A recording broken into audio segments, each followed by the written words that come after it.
ಇದೇ ಈ ಹಿಂದೆ ದರ್ಶನ್ ಅರೆಸ್ಟ್ ಆದ್ರೂ ಕೂಡ ಹಿಂಗೆ ಆಗಿತ್ತು. ಕೊಲೆ ಆರೋಪಿ ದರ್ಶನ್ ಫ್ಯಾನ್ಸ್ ಮೇಲೆ ಲಾಠಿ ಚಾರ್ಜ್.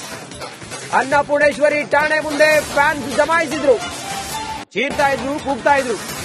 ಹೀಗಾಗಿ ಅವ್ರನ್ನ ಕಂಟ್ರೋಲ್ ಮಾಡೋದಕ್ಕೆ ಪೊಲೀಸರು ಲಾಠಿ ಚಾರ್ಜ್ ಮಾಡಿದ್ದಾರೆ. ಲಾಠಿ ಚಾರ್ಜ್ ಮಾಡಿ ಅವರು ಓಡ್ತಾ ಇದ್ರೆ ಪೊಲೀಸರು ಅವ್ರನ್ನ ಓಡಿಸ್ತಾ ಇದ್ದಾರೆ. ದರ್ಶನ್ ಎಕ್ಸಾಕ್ಟ್ಲಿ ಈಗ ದರ್ಶನ್ ಅಲ್ಲಿಂದ ಹೊರಟಿದ್ದಾರೆ. ಇದೇ ಬಸ್ನಲ್ಲಿ ದರ್ಶನ್ ಈಗ ಮೆಡಿಕಲ್ಗೆ ಹೊರಟಿದ್ದಾರೆ. 7 ಜನ ಆರೋಪಿಗಳು ಕೂಡ ಇದರಲ್ಲಿದ್ದಾರೆ.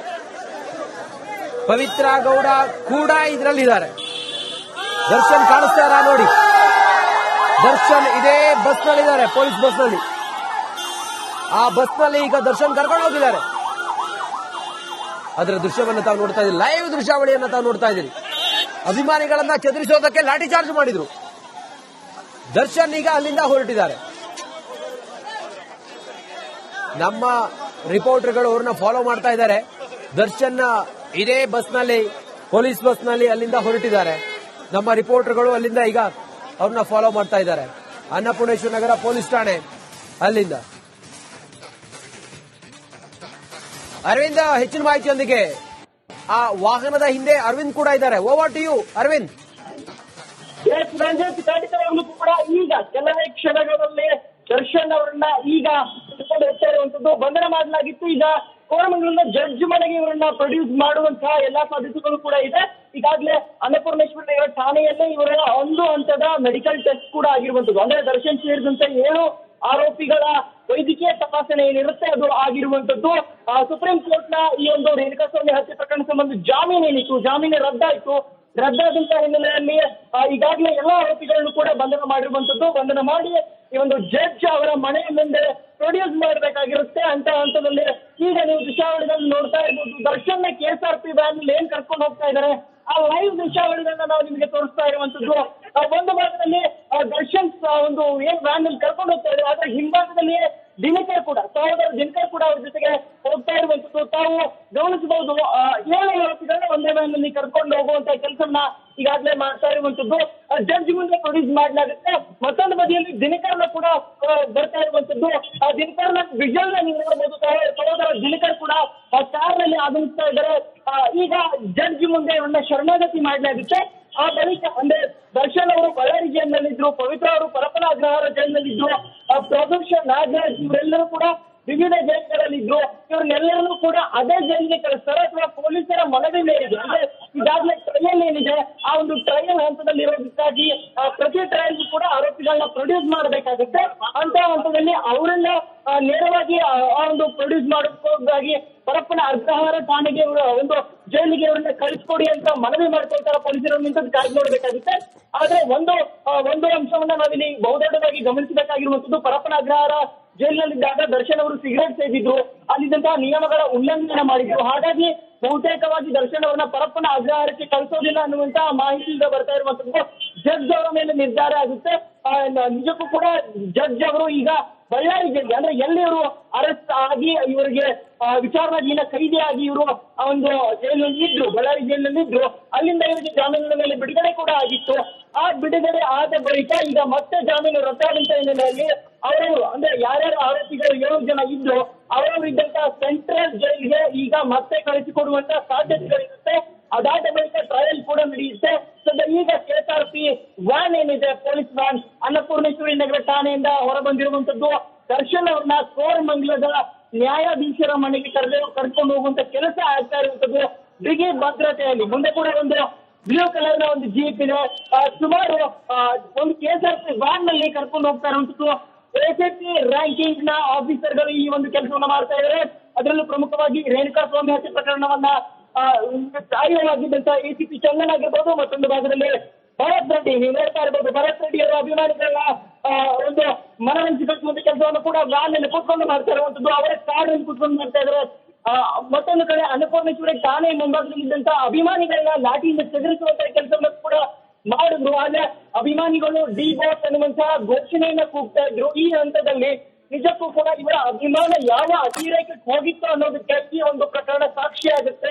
ನಿಜಕ್ಕೂ ಕೂಡ ಆ ಒಂದು ಅಭಿಮಾನ ಯಾವ ಹಂತದಲ್ಲಿ ಇರುತ್ತೆ, ಅಂದ್ರೆ ಒಬ್ಬ ಮನುಷ್ಯ ಕೊಲೆ ಮಾಡಿ ಆ ಒಂದು ಕೊಲೆಯ ಹಂತದ ತನಿಖೆ ಆಗಿ ಅಂತ ಜೈಲಿಗೆ ಹೋದ್ರು ಕೂಡ, ಜಾಮೀನು ರದ್ದಾದ್ರೂ ಕೂಡ ಆ ಲೆವೆಲ್ಗೆ ಒಂದು ಅಭಿಮಾನ ಇರುತ್ತೆ ಅನ್ನುವಂಥದ್ದು ಸದ್ಯ ತಾವು ಗಮನಿಸ್ತಾ ಇರಬಹುದು ಎಸಿಪಿ ರ್ಯಾಂಕಿಂಗ್ ನ ಎಸಿಪಿ ಭರತ್ ರೆಡ್ಡಿ ಹಾಗೆ ಚಂದನ್ ಒಂದು ಬಿಗಿ ಭದ್ರತೆಯಲ್ಲಿ ಕರ್ಕೊಂಡು ಹೋಗ್ತಾ ಇರುವಂತದ್ದು. ಮತ್ತೊಂದು ಭಾಗದಲ್ಲಿ ಅಭಿಮಾನಿಗಳು ಕೂಡ ದ್ವಿಚಕ್ರ ವಾಹನಗಳಲ್ಲಿ ಬಂದು ಅವರ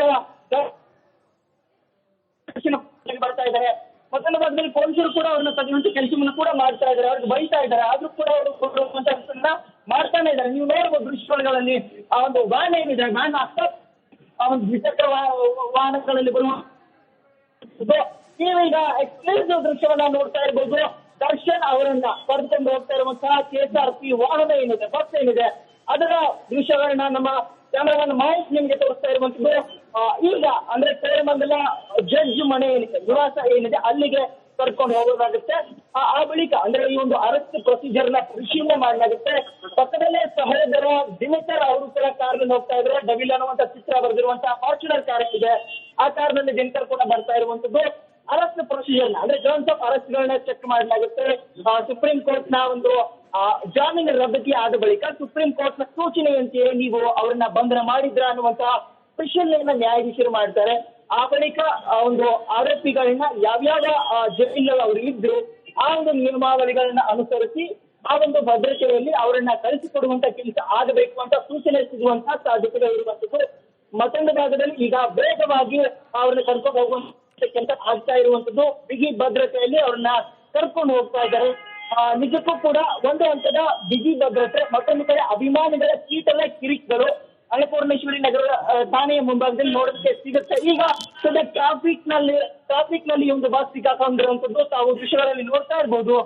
ದರ್ಶನ್ ಅವರನ್ನ ಕರ್ಕೊಂಡು ಹೋಗ್ತಾ ಇದ್ದಂತಹ ಬಸ್ ಏನಿದೆ, ವ್ಯಾನ್ ಏನಿದೆ, ಅದಕ್ಕೆ ಟ್ರಾಫಿಕ್ ಸಮಸ್ಯೆ ಆಗಿರುವಂತದ್ದು.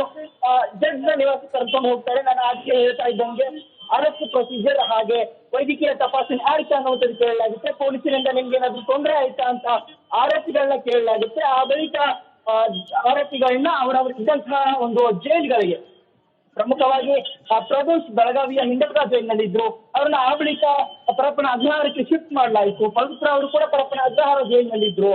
ದರ್ಶನ್ ಅವರು ಬಳ್ಳಾರಿ ಜೈಲಿನಲ್ಲಿದ್ರು. ನಾಗರಾಜ್, ಲಕ್ಷ್ಮಣ್ ಹಾಗೆ ಅನುಕುಮಾರ್ ಇವರೆಲ್ಲರೂ ಕೂಡ ಬೇರೆ ಬೇರೆ ಜೈಲ್ಗಳಲ್ಲಿದ್ರು. ಅವರನ್ನೆಲ್ಲರನ್ನು ಕೂಡ ಆಯಾ ಜೈಲಿಗೆ ಶಿಫ್ಟ್ ಮಾಡುವಂತ ಕೆಲಸಗಳು ಆಗುತ್ತೆ.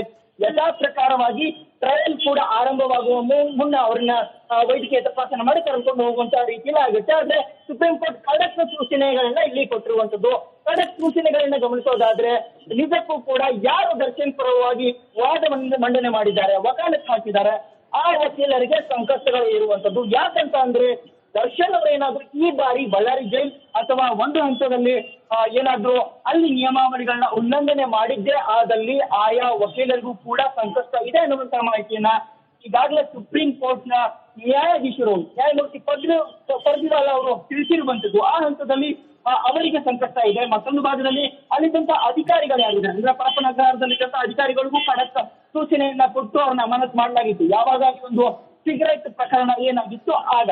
ಅದಾದ ಬಳಿಕ ಈಗ ಬಳ್ಳಾರಿ ಜೈಲ್ಗೆ ಅವ್ರನ್ನ ಶಿಫ್ಟ್ ಮಾಡುವಂತ ಸಾಧ್ಯತೆ ಇರುವಂತದ್ದು. ಅಲ್ಲಿಯೂ ಕೂಡ ಖಡಕ್ ಸೂಚನೆಯನ್ನು ನೀಡಿದ್ದಾರೆ. ಮತ್ತೊಂದು ಭಾಗದಲ್ಲಿ ದರ್ಶನ್ ಈ ಒಂದು ರೇಣುಕಾಸ್ವಾಮಿ ಹತ್ಯೆ ಮಾಡಿ ಪ್ರಕರಣದಲ್ಲಿ ಸಿಲುಕು ಹಾಕಿಕೊಂಡು ಯಾವಾಗ ತನಿಖೆ ಆಗುತ್ತೆ, ಅರೆಸ್ಟ್ ಆಗ್ತಾರೆ, ಆ ಒಂದು ತನಿಖೆಯ ನಿಯಂತ್ರಣವನ್ನ ಮಾಡ್ತಿದ್ದಂತಹ ಆ ಕಾಲಘಟ್ಟದಲ್ಲಿದ್ದಂತಹ ನಗರ ಪೊಲೀಸ್ ಆಯುಕ್ತ ದಯಾನಂದ್ ಏನಿದ್ದಾರೆ ಅವರು ಈಗ ಸೂಪರಿಂಟೆಂಡೆಂಟ್ ಆಫ್ ಜೈಲ್ ಆಗಿರೋದ್ರಿಂದ ಈ ಒಂದು ಕರ್ನಾಟಕ ಕಾರಾಗೃಹ ಇಲಾಖೆ ಏನಿದೆ ಅಲ್ಲಿ ADGP ದಯಾನಂದ್ ಅವರು ಉಸ್ತುವಾರಿಯನ್ನ ಪಡೆದಿರೋದ್ರಿಂದ ಕೆಲವೊಂದರಿಂದ ದರ್ಶನ್ ಅವರಿಗೆ ನರಕ ದರ್ಶನ ಅಂದ್ರೆ ಜೈಲಿನಲ್ಲಿ ಸಂಕಷ್ಟ ಕಟ್ಟಿಟ್ಟ ಬುತ್ತಿ ಅನ್ನುವಂತಹ ಮಾಹಿತಿ ಈಗ ಬರ್ತಾ ಇರುವಂತದ್ದು. ಯಾಕಂತಂದ್ರೆ ಖಡಕ್ ಸೂಚನೆಯಲ್ಲಿ ಎಷ್ಟೋ ರಾಜಕಾರಣಿಗಳ ಬೆಂಬಲ ಇತ್ತು, ಎಷ್ಟೋ ರಾಜಕಾರಣಿಯ ಸ್ನೇಹಿತರ ಮಿತ್ರರ ಸಪೋರ್ಟ್ ದರ್ಶನ್ಗಿತ್ತು.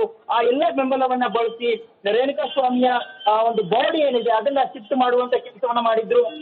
ಮತ್ತೊಂದು ಭಾಗದಲ್ಲಿ ಪರಪ್ಪನ ಅಗ್ರಹಾರದಲ್ಲಿ ಅವರು ಐಷಾರಾಮಿ ಜೀವನವನ್ನ ನಡೆಸೋದಕ್ಕಾಗಿ ಏನೇನು ಬೇಕಾಗಿತ್ತು ಅದನ್ನೆಲ್ಲವನ್ನೂ ಪಡ್ಕೊಂಡಿದ್ರು, ಸಿಗರೇಟ್ ಪಡ್ಕೊಂಡಿದ್ರು.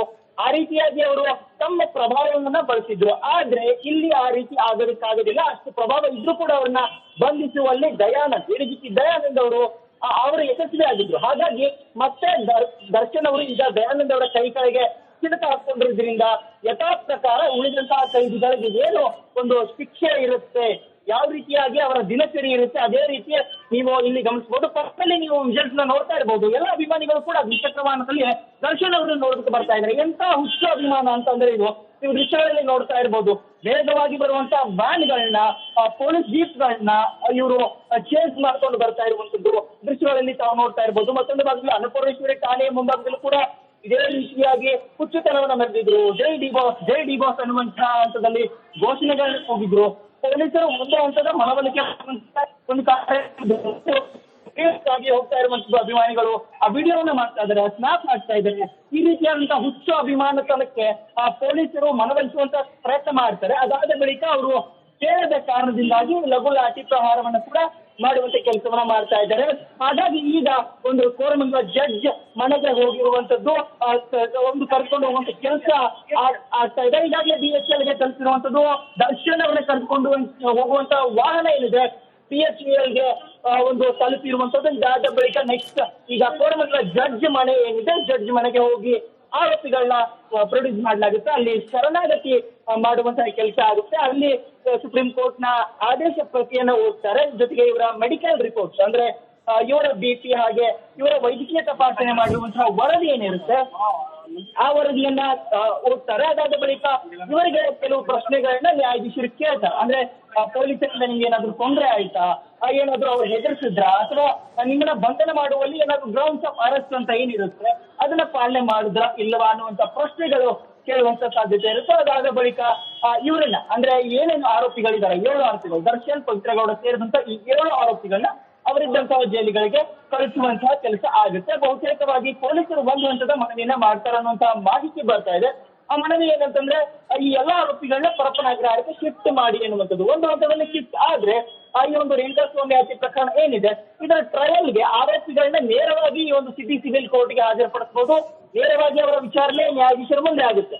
ಅಥವಾ ಒಂದು ವೇಳೆ ಇವರು ಇದ್ದಂತಹ ಜೈಲ್ ಏನಿದೆ ಅಂದ್ರೆ ಬಳ್ಳಾರಿ, ಬೆಳಗಾವಿ, ಪರಪ್ಪನಗ್ರಹಾರ, ಶಿವಮೊಗ್ಗ ಜೈಲ್ ಏನಿದೆ ಇಲ್ಲಿ ಶಿಫ್ಟ್ ಮಾಡಿದ್ರೆ ವಿಡಿಯೋ ಕಾನ್ಫರೆನ್ಸ್ ಮುಖಾಂತರ ಇವ್ರನ್ನ ಪ್ರೊಡ್ಯೂಸ್ ಮಾಡಬೇಕಾಗುತ್ತೆ. ಹಾಗಾಗಿ ಬಹುತೇಕವಾಗಿ ಈ ರೀತಿಯಾಗಿರೋದ್ರಿಂದ ಮನವಿ ಮಾಡುವಂತ ಕೆಲಸ ಆಗುತ್ತೆ. ಆದ್ರೆ ಇದು ನ್ಯಾಯಾಧೀಶರ ಮೇಲೆ ಬಿಟ್ಟಂತ ವಿಚಾರ. ಯಾಕಂದ್ರೆ ಪರಪ್ಪನಗ್ರಹಾರದಲ್ಲಿ ಸಿಗರೆಟ್ ಸೇದುವಂತ ಪ್ರಕರಣ ಒಂದು ಗಮನದಲ್ಲಿ ಇಟ್ಕೊಂಡು ಇವ್ರನ್ನ ಮತ್ತೆ ಬಳ್ಳಾರಿಗೆ ಕಳಿಸುವಂತ ಎಲ್ಲಾ ಸಾಧ್ಯತೆ ಇದೆ. ರಂಜಿತ್, ಈಗ ನೀವು ನೋಡ್ತಾ ಇರ್ಬೋದು BHEL ಗೆ ದರ್ಶನ್ ಒಂದು ಕರ್ಕೊಂಡು ಹೋಗ್ತಾ ಇರುವಂತ ವಾಹನ ತಲುಪಿರುವಂತದ್ದು. ಇದಾದ ಬಳಿಕ ಕೋರಮಂಗಲದ ನ್ಯಾಯಾಧೀಶರ ಮನೆ ಹತ್ರ ಈ ಒಂದು ವಾಹನದಲ್ಲಿ ದರ್ಶನ್ ಕರ್ಕೊಂಡು ಹೋಗುವಂತ ಕೆಲಸ ಆಗ್ತಾ ಇರುವಂತದ್ದು. Ranjith, okay, thank you Aravind. ಮತ್ತೆ ನಿಮ್ಮನ್ನ ಸಂಪರ್ಕ ಮಾಡ್ತೀವಿ ಅರವಿಂದ್. ತುಂಬಾ ಚೆನ್ನಾಗಿ ವಿಶ್ಲೇಷಣೆ ಮಾಡ್ತಾ ಇದ್ರಿ ನೀವು. Thank you.